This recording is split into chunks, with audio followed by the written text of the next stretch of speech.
Lucky अपने पापा के साथ अपना नया घर देखने आया है। घर लगभग बन चुका है, बस लाइटिंग का काम बाकी है। तभी ठेकेदार भी वहाँ पहुँच गया। ये कुछ बल्ब हैं, इसमें से जो पसंद आएगा वो लगवा दूंगा। ये पांचों बल्ब 10 से लेकर 30 वाट तक के हैं, लेकिन सबसे बढ़िया ये वाला है। इसे हम खुद सप्लाई करते हैं, बस थोड़ा महंगा है। और कौन सा सही रहेगा तू बता लकी। ज्यादा वाट मतलब बिजली का बिल ज्यादा, पर रोशनी भी ज्यादा मिलेगी। ऐसा करते हैं, बीच का कोई लगवा लेते हैं। हाँ तो मेरा वाला ही लगवा लो, 20 वाट का है। लकी ने बल्ब देखा तो उस पे कोई पावर रेटिंग नहीं लिखी थी। बाकी सब पे तो पावर रेटिंग है, इस पे क्यों नहीं? अरे प्रिंटिंग कॉस्ट बचाने के लिए रेटिंग नहीं लिखी। मेरी बात का भरोसा रखो, 20 वाट का ही है। लेकिन लक्की को भरोसा नहीं हुआ। क्या किसी तरीके से इस बल्ब की पावर रेटिंग पता कर सकते हैं? तभी उसका ध्यान बाकी बल्ब्स की रेटिंग पे गया, जिनमें से दो कॉम्बिनेशंस का कॉमन रेशियो बन रहा था। उसको राजवंत सर की फिजिक्स क्लास याद आई। आज हम पढ़ेंगे व्हीटस्टोन ब्रिज। ये एक ऐसी टेक्निक है जिसमें हम नोन रजिस्टर्स की मदद से अननोन रजिस्टर की वैल्यू निकाल सकते हैं। व्हीटस्टोन ब्रिज में 4 रजिस्टर्स पैरेलल में ऐसे लगे होते हैं और इनके बीच ब्रिज में एक और रजिस्टर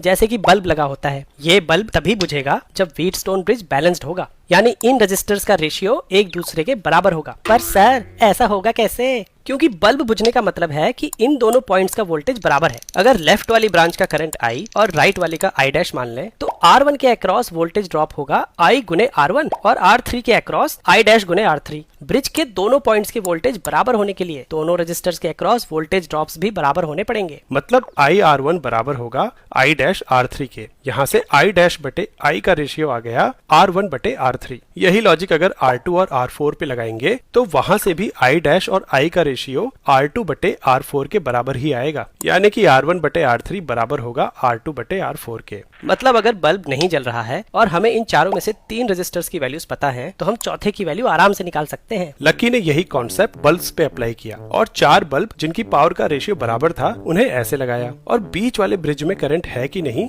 देखने के लिए 5वां बल्ब ऐसे लगा दिया। लेकिन व्हीटस्टोन ब्रिज तो रजिस्टर्स के लिए काम करता है, पावर के लिए काम करेगा या नहीं? करेगा, क्योंकि power V square by R होती है। यहाँ से R की value V square by P आ जाएगी। बल्ब की पावर हमारे घरों में आने वाली वोल्टेज के हिसाब से ही लिखी होती है, और ध्यान दो तो R P के इनवर्सली प्रोपोर्शनल है। यानी अगर किसी बल्ब की पावर दूसरे बल्ब से 2 गुनी ज्यादा है तो रेजिस्टेंस आधा होगा। यानी एक बैलेंस्ड ब्रिज में जो रेशियो रेजिस्टर्स का है, पावर का ठीक उसके उल्टा होगा। और ध्यान दो तो ये रेशियो अभी भी चारों बल्ब्स के लिए उतना ही है। यानी अगर ये बल्ब 20 वाट का है तो ये एक बैलेंस्ड व्हीटस्टोन ब्रिज बनेगा और मिडिल वायर में करंट फ्लो नहीं करेगा। लकी ने सर्किट का स्विच ऑन किया, पर ये क्या, बीच का बल्ब तो जल गया। मतलब ये 20 वाट का नहीं है। अरे तुम तो बड़े समझदार हो अंकल। लक्ष्य बैच के बच्चों से फिजिक्स में पंगे मत लेना।